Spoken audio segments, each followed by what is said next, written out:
وإذا جاءك الذين يؤمنون بآياتنا فقل سلام عليكم كتب ربكم على نفسه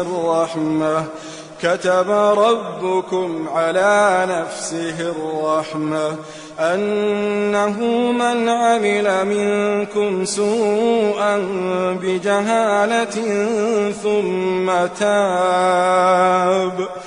ثم تاب من بعده وأصلح فأنه غفور رحيم.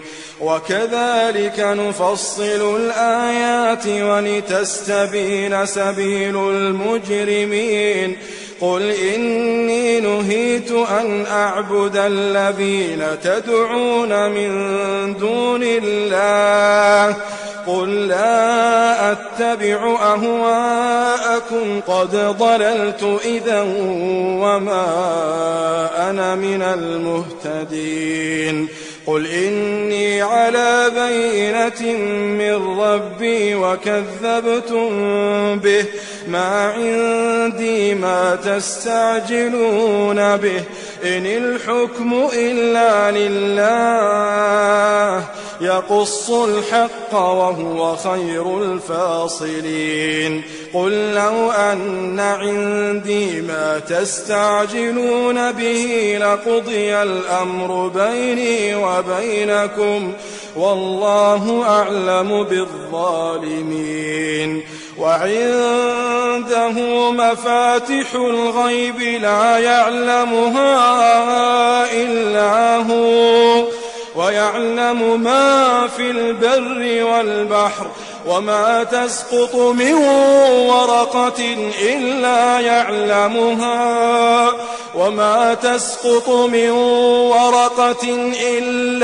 يعلمها ولا حبة في ظلمات الأرض ولا رطب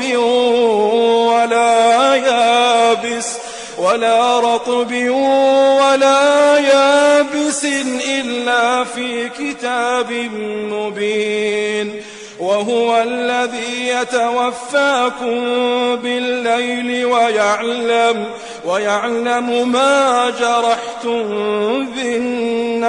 بالنهار ثم يبعثكم فيه ليقضى أجل مسمى ثم إليه مرجعكم ثم ينبئكم بما كنتم تعملون. وهو القاهر فوق عباده ويرسل عليكم حفظه حتى إذا جاء أحدكم الموت توفته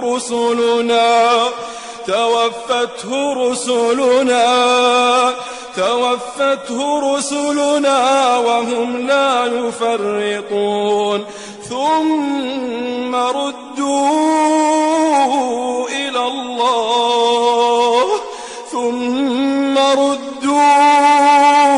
إلى الله مولاهم الحق ألا له